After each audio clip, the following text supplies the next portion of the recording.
இந்த உலகத்தில் முதுகெலும்பு இல்லாத மனிதன் எடப்பாடி பழனிசாமி என்றும், யாரை பார்த்தாலும் முட்டி போட்டுக் கொள்கின்றார் எனவும் விளையாட்டுத்துறை அமைச்சர் உதயநிதி ஸ்டாலின் காட்டமாக விமர்சித்துள்ளார்.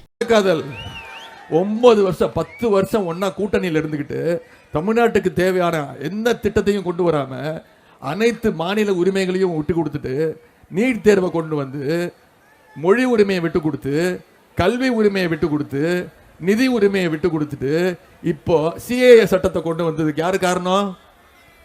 திரு எடப்பாடி பழனிசாமி. மன்னிக்கணும், திரு பாதம் தாங்கி பழனிசாமி. அவர் இன்னைக்கு சொல்றாரு ஆமா நான் முட்டி போட்டு தவிர்த்து தான் போனேன், என்ன தப்பு அப்படின்றாரு. அவர் யாரை பார்த்தாலே முட்டி போட்டுறாரு. திரு மோடியை பார்த்தா படுத்துறாரு, அமித்ஷாவை பார்த்தா படுத்துறாரு, சசிகலா பார்த்தா படுத்துறாரு. அதாவது மனுஷனுக்கு முதுகெலும்பு இருக்குல்ல, அது எதுக்கு கொடுத்துருக்காங்க? நிமிர்ந்து நிக்க. ஆனா உலகத்திலேயே முதுகெலும்பு இல்லாத ஒரே மனுஷன் யாரு? திரு பாதம் தாங்கி பழனிசாமி அவர்கள் தான். நான் இந்த நேரத்தில் அவர்கிட்ட 5 கேள்வியில மட்டும் உங்க மூலியமா நான் கேட்கிறேன்.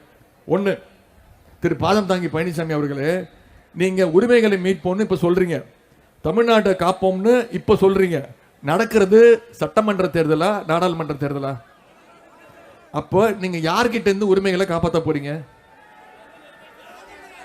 இது வரைக்கும் நாம திரு மோடி அவர்களை, திரு 29 பைசா அவர்களை கேள்வி கேட்கிறோம், திரு அமித்ஷா அவர்களை கேள்வி கேட்கிறோம். இது வரைக்கும் ஒரே ஒரு கேள்வி திரு 29 பைசாவை பார்த்து நீங்க கேள்வி கேட்டீங்களா? எங்களுக்கு நிதி ஒதுக்கீடு செய்யுங்கன்னு சொன்னீங்களா? மக்கள் இவ்வளவு பாதிக்கப்பட்டாங்களே, 37,000 கோடி ரூபாய் இழப்பீடு. ஆனா ஒன்றிய அரசு இது வரைக்கும் 1 ரூபா கூட கொடுக்கல, 1 பைசா கூட கொடுக்கல. ஆனா நம்முடைய தலைவர் அவர்கள் பாதிக்கப்பட்ட அத்தனை குடும்பங்களுக்கும் 6,000 ரூபாய் இழப்பீடு கொடுத்திருக்கிறார் நம்முடைய தலைவர் அவர்கள். அதே மாதிரி 2வது கேள்வி, நாங்க மோடி மீண்டும் பிரதமர் ஆகக்கூடாதுன்னு சொல்றோம், மோடி வரவே கூடாதுன்னு சொல்றோம். உங்களால சொல்ல முடியுமா? உங்களுக்கு அந்த தைரியம் இருக்கா? உங்களுக்கு அந்த துப்பு இருக்கா? இருக்கா?